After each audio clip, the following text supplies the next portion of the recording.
Hey guys, Tech Rally here, and today I want to share you a clip of an interview that I did with Chris Sean and our guest. If you didn't know, Chris and I started a podcast called The Chris and Alex Show, where we talk about current events in tech and coding, as well as interview guests and hear their life stories.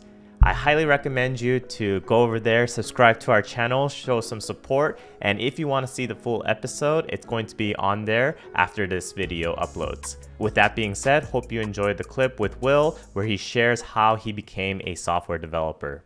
Tech Rally out. I am curious, how did you start off? What got you into coding? What were you doing before? I would love to know. Yeah. So if I do the Batman origin story, I always liked computers, right? Mm-hmm. Since I was very young, I remember when they had those colored iMacs that were kind of like oval shaped, and they had brought those into our school. I wanted to be in a computer lab all the time.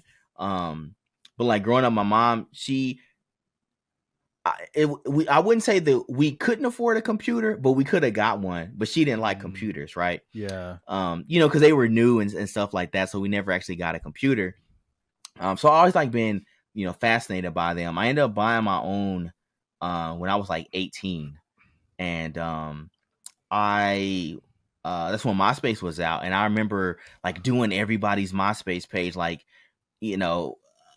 changing the layout, and you could have really got in with MySpace because it was just HTML and CSS, and I didn't know that was a real thing, but and I would do it for free. People hey, can you hook my MySpace page up? And I would do it because I really enjoyed doing it and making people custom pages. But I didn't know that was a real job. I didn't know that websites was made that way. So it's kind of one of those things I just kind of put in the back burner because I didn't know what it was. So, after, I got married, I got a real job, right? So I was working factories and stuff. And what kind of one of the reasons that got me to want to do something else, because growing up, everyone was $20 an hour is a lot of money. That's what everybody would say. $20 an hour. When you make that, you good. I remember there was this job paying $21 an hour. And one of my friends was and my wife was still working at this time. They were if you make $21 an hour, your wife could quit, right? So it's everyone telling you that $21 was the mega, right? Yeah. And then I made 20 something thousand an hour. And it's not that we even wanted much. We didn't have car payments. We had paid our cars off.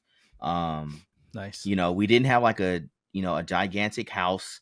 We didn't have any student loan debt, and we were super broke. And I'm pretty sure it had to do with having 6 kids, right? I'm sure that had something to do with it. Probably. But it's we never had money for anything. And on top of not having money, I would get forced to work overtime all the time. The managers, treat you like crap. I remember one day my daughter, when she first went to kindergarten, and my daughter, she's a daddy's girl, and she went to kindergarten. She asked, can I come to school for her birthday and bring some cupcakes? And I had been at this job for 3 years, and I was a temporary employee, hoping that they would sign me on so I could get benefits and all this stuff. Because when you were temp, you couldn't even miss days or anything. You had to be there every day on time, or they was going to give you the axe. So I was there for 3 years at this point.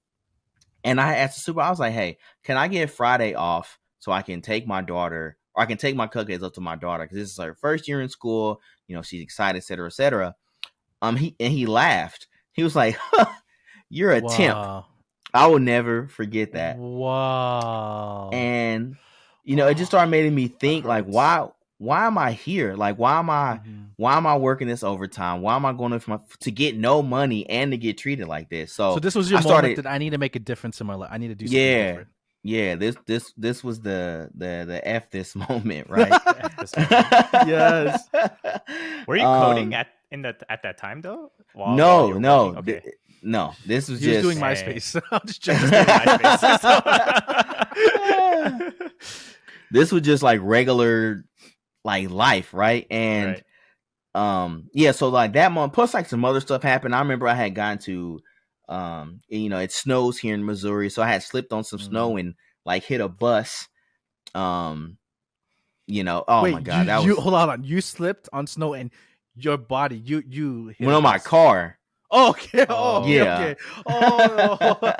Yeah, it was a hill. I was coming up a hill, and then it was like a Jeez. hill that was down, and I tried to Oh. brake, and it didn't work, and boom, right into a That's bus. tough times. Sounds like you're the Yeah. luckiest guy during that time, right? Man. Oh my God, that was so scary. Oh man. But so I had sent a picture to the supervisor at the same factory of the car, like smashed. You know what I mean? And he was like, "Can you still work?" I was like, "Bro, come on!" What? No! Oh my gosh! I'm so sorry. Oh, I'm not even surprised. I saw. I'm YouTube happy videos now, of so something it's all similar, good. Yeah. Oh my goodness. So jeez. stuff like that, no money, getting treated like this. I was like, I got to figure out something else. So the first thing I did, I started a YouTube channel. I was doing like gaming videos for like NBA 2K and stuff like that. Then me and my wife started a cleaning business, and I would say she had more to do it with that. She did most of the stuff. We tried to sell t-shirts on Shopify.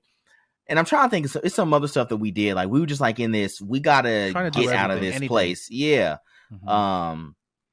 And then so like I never gave up. So I was doing the whole thing where you watch motivational videos on YouTube and you read books. Like I was reading like The Magic of Thinking Big. That was like one book that I've read, and stuff like that.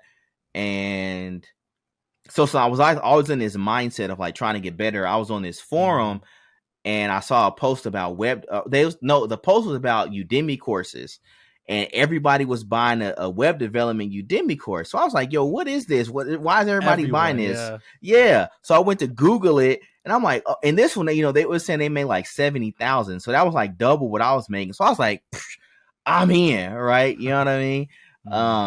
Like 6 figures wasn't even in my mind. Like 70,000. I was like, 70,000, that's double. Let's go. But yeah, so I told my wife, she was like, you know what? I think this is it. Out of all the stuff that we tried, she was like, I think this is the one. So, I just, put in the work, and I talked about this on your podcast, Chris, but I just stopped doing everything. I stopped watching sports, stopped playing video games, stopped watching TV. That's what it takes, though. And that's literally what it takes. And just, work and code. And that's all I did for like a year and a half. And I put a lot of stuff on Twitter, and that's how I got noticed and stuff like that. But it was like pure work, all work and no play for like a year and a half. And I ended up getting that job at Egghead. And yeah, it was hard, but it was worth it. And I probably wouldn't change a thing.